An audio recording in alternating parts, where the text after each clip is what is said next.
So this is a Vox hand-wired AC30, and it's in for some upgrades and mods. Let's get this out of the way first. The stock amp sounds pretty good. It doesn't sound quite authentic to a Vox.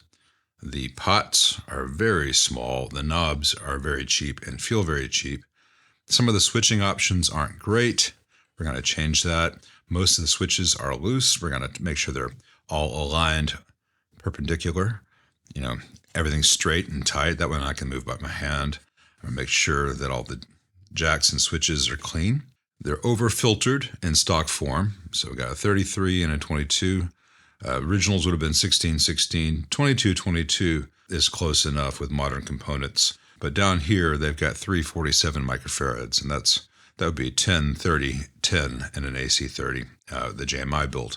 And all these little cumulative differences add up into a much harder feeling amp. There are a few other things I'll be doing, some component value changes, et cetera, to really dial it in to be a particularly good sounding amp. A good sounding AC30 as opposed to a fairly good sounding AC30-esque thing.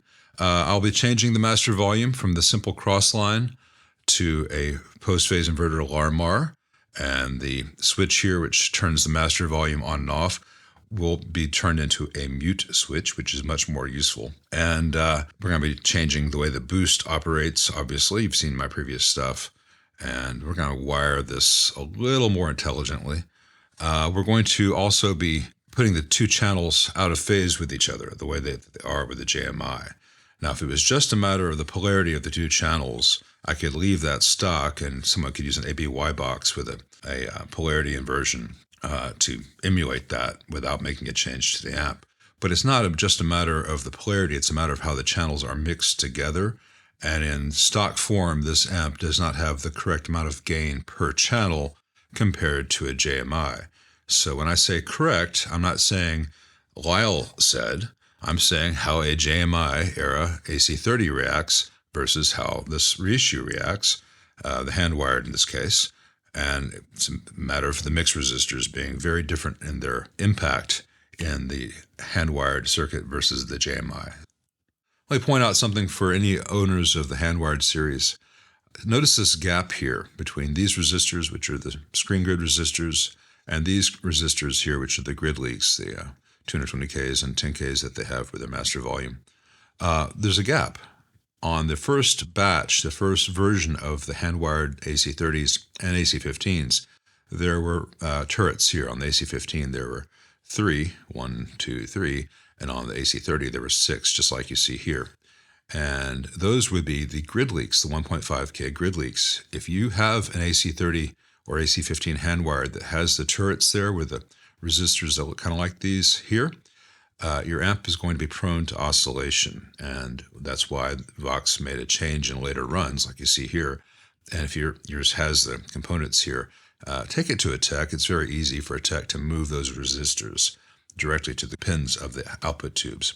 And it's a simple thing, but it makes a big difference in the behavior and noise level and stability of the amp. I suppose I should apologize for not posting any videos this past week. I threw out my back pretty severely and have been in a lot of pain and have spent a lot of the time lying down, waiting for the stabbing to cease. It has more or less turned into a gentle yet unpleasant poking sensation. So I'm going to try to do a little bit of work rather than just lament my fate. But this next step of removing components is a little bit tricky in these hand-wireds because the turrets on the hand-wired series are filled with a not great lead-free solder. Now, there are various grades of lead-free solder. There is lead-free solder out there that's fantastic. This is not that. It kind of wants to be a hard toothpaste as opposed to a full metal, and it gets yucky. And I can't combine the leaded solder that I use with the unleaded solder. You just end up with gray, dull, unreliable joints. So I want to get all the lead-free solder out when I remove components. The easiest way to do that is to work hot. I've got my iron set to 750, and you want to add a little bit of flux to the existing lead-free solder, and that could be with a flux pen, or in this case, just adding a little bit of the leaded stuff just to add some flux and remind it that it is in fact solder of some sort. At that point, I can pull the component out. A bit tricky to do with the camera here.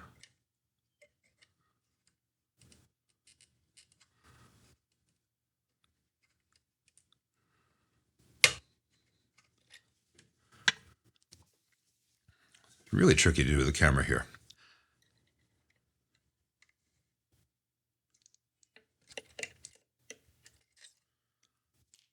All right, now I'm going to get in there and get as much of that old solder out as possible.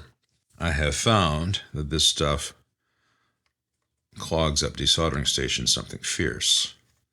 So while in a perfect world, a desoldering station would be the best way to do this, you'd probably end up cleaning your tips an awful lot, and filters and such. This Japanese engineer's brand works really well.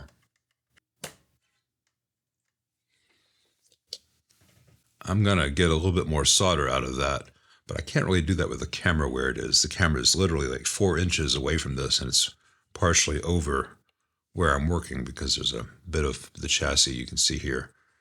And this is the only angle where I can show you and do any work. Anyway, I'm going to remove all the components that I need to remove doing this method. It's going to take a little bit of time. I'm not going to subject you to all that, but I'll show you in just a few seconds from your perspective what it looks like with all the necessary components out. All right, everything's been removed and all the old solder has been taken out. Everything's more or less clean and ready for the new components to go in, so time to get started repopulating. Okay, repopulated everything here. The large electrolytics have got a dab of silicone beneath them. Some of them are changed out just for higher quality. Other things, the values are changed. That includes the coupling caps, the film caps, and the cathode bypass caps.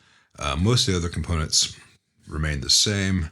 I'm not going to change out these nicer blue ceramic discs here and here, but these little orange ones get changed out. And I've removed this 10K here because it's going to be mounted to the base pot, like on the JMI circuit. And when I connect the Larmor, these turrets will be back in play. Right now they're not connected to anything up top, though they still have connections to pots and to the grids. I've just connected all the wires going to these 60mm alphas. In a little while, I'll enlarge the holes so they can take the 3/8 inch diameter full-size alphas.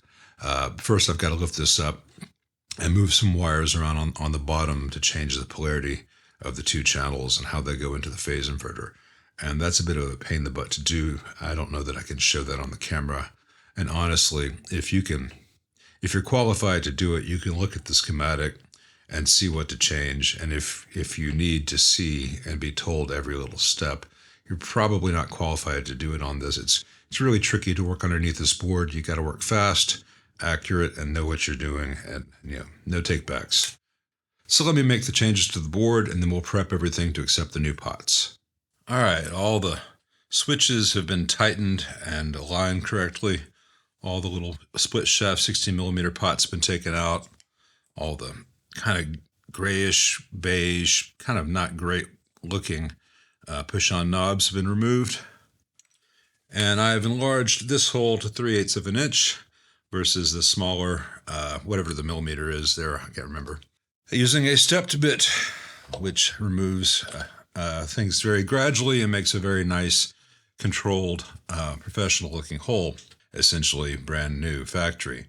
I'm going to finish this part of the process in this video, but my back is killing me. So I think this is going to be where this first part stops, and then we'll pick up with changing the pots out and doing a few other tweaks as we go in part 2. So until then, thanks for watching.